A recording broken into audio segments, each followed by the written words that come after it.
Now, the church and some mosques have made headlines in the recent weeks over various events that got the nation talking.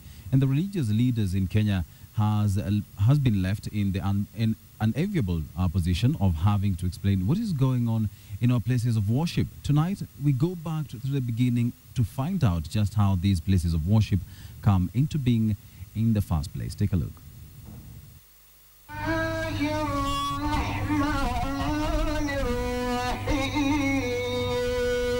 Every Friday, Saturday and Sunday, hundreds of faithful gather at their respective places of worship.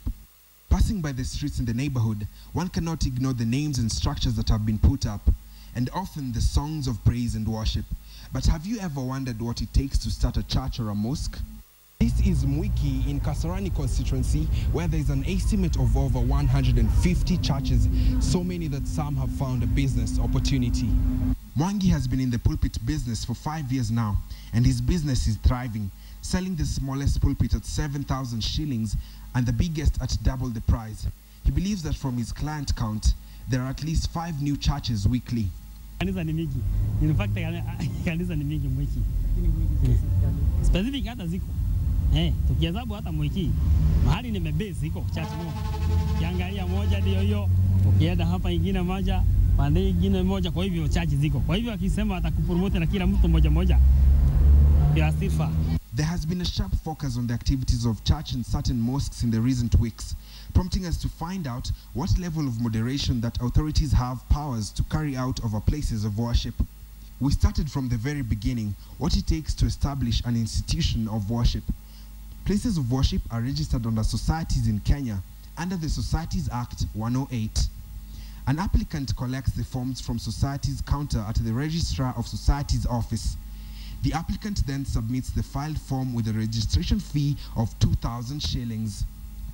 A file is then opened at the registrar's office and is considered within a period of 120 days.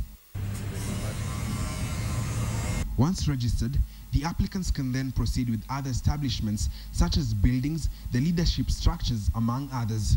And the system of practice that we have within NCCK, the member churches, is that we do not have churches that are individually or encouraged to be individually owned. They ought to be council of elders or teams upon which the leader has to work under that system that holds them accountable for what they do. Churches under the NCCK, which consists of 26 denominations, put systems in place to ensure that their operations are monitored. However, there are a number of churches that are only registered at the registrar's office, making it a challenge to hold them accountable for what they preach or the activities they carry out. And so when an individual rises, and I have my own ideas of what I want to do, and I am registered, I'm really not a body corporate. I need to be a body corporate. And to be a body corporate means then I bring on board and be able to be accountable in that team spirit. Putting up a mosque equally has its measures. Motives have to be cut out clearly, and a number of spiritual leaders have to be consulted. Unfortunately, you cannot compare now what is happening in Christianity to Islam, because even if I set up a mosque, I'm not setting up a new sect. It is just a facility that Muslims can come and pray in. They can be from any mosque. And again, the issue of business here does not arise.